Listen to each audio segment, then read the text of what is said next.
objects that are in the physical universe consist of matter, energy, space, time. So everything that we see in the physical universe has some matter, and there is stored energy inside, and it takes up space, and it exists over time. And everything that we do in the physical universe goes through a cycle of action. So cycle of action is start, change, stop. So it starts somewhere, it changes, it declines, and then it stops to exist. Start, change, stop, okay? Everything that I said about the physical universe does not exist for the spirit.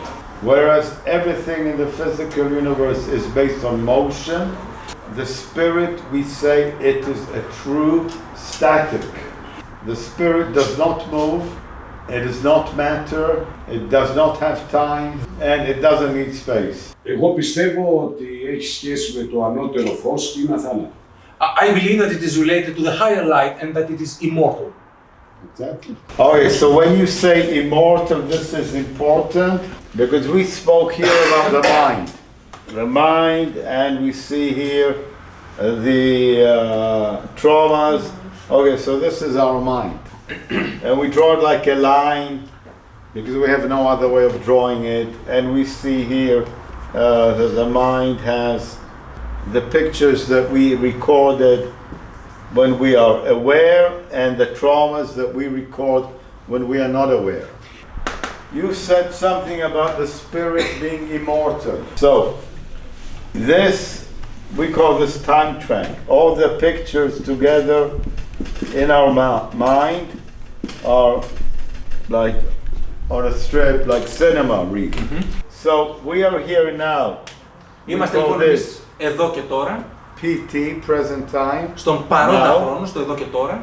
And now we have a recording of now, but this goes back many years back. And here is,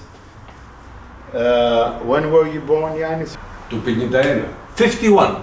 51, 1 year older than me. Είσαι ένα χρόνο μεγαλύτερος μου.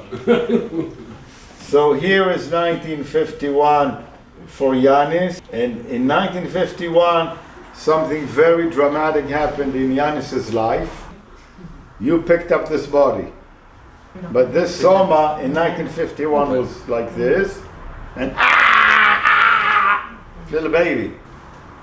Now it's a big body. So birth, which for Yanis happened in 1951, birth is an incident of the spirit going into the body. Before 1951, what happened? His conception. Okay. No. No, the conception of the body, not the Yanis. Okay, this is 1951 minus 9 months. So mom and dad did something here 9 months before 1951, which resulted in the body. But what happened to you before 1951?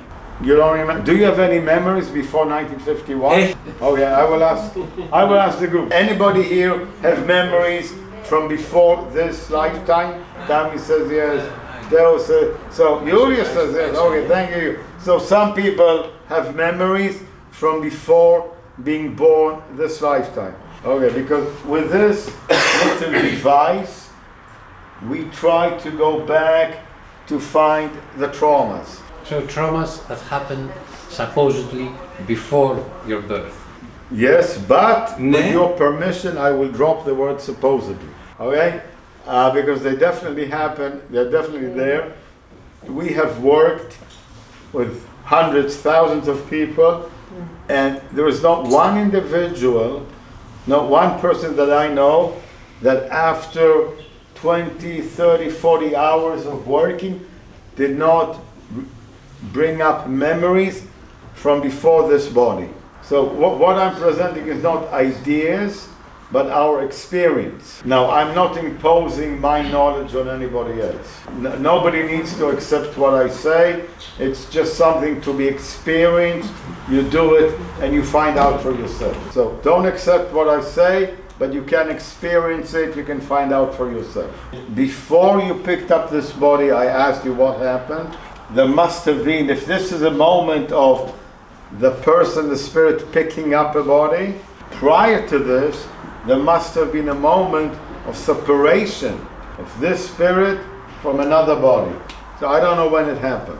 When you do processing, clearing with Dani, you will find out. Somewhere here, there was an incident of separation, because when our body gets very old and we cannot use it, it doesn't move very well anymore, or it gets a very strong hit, or an illness, the body doesn't function, the spirit says, bah, this body's no good, I drop it. So, and this we call death. So we have death as a moment of separation. The body is like this, and the spirit goes, I'm out of here. And here a baby is born. Okay, I'm not going to draw this now. And the spirit says, I have a body, I take it. Now, why do we forget this? Because if we were talking reactive mind and trauma, death is a very heavy trauma. Usually death, or just before death, there is pain, the body is old and it hurts, or we have a bad illness that is causing us a lot of pain. And the biggest trauma of death is losing all our friends. What I presented here, Tammy and I, what we present is things that we have certainty about, because we've been doing them since, many years studying and doing this, and we see this repeatedly. So when I told my friend Dionysos, I told him drop the word supposedly, because this is real. We have been working with hundreds of people, and every person we work with, after, it varies, one person 5 hours, another person 20, 30 hours of working with this device, he starts seeing pictures before this body. And Tommy described typically the reaction the first time a person looks at these things. No, this cannot be. It must be from a dream. It must be from some film that I saw. This cannot be. Because in our society there is a denial of the spirit, the denial of immortality, and of course denial of past life. So when we go through this barrier of recalling or memory of before this lifetime, there is a surprise or a shock or disbelief, but this will take a few hours, and whoa, you're through it, and you go and you see more and more things, incidents that happened to you from a long time ago. So most of us have had a pretty pleasant lifetime, this lifetime. So for most individuals, the heavy charge, the heavy trauma is not from this lifetime. A lot of charge comes up, a lot of pain from experiences from before. Typically, like I say, 10, 20, 30 hours of auditing, working with the e-meter, a person starts seeing things from before this lifetime, and then maybe 100, 150, some cases maybe 200 hours of auditing, and the person erases the heavy traumas from the past. And when all this is handled, he has attained the state of peace.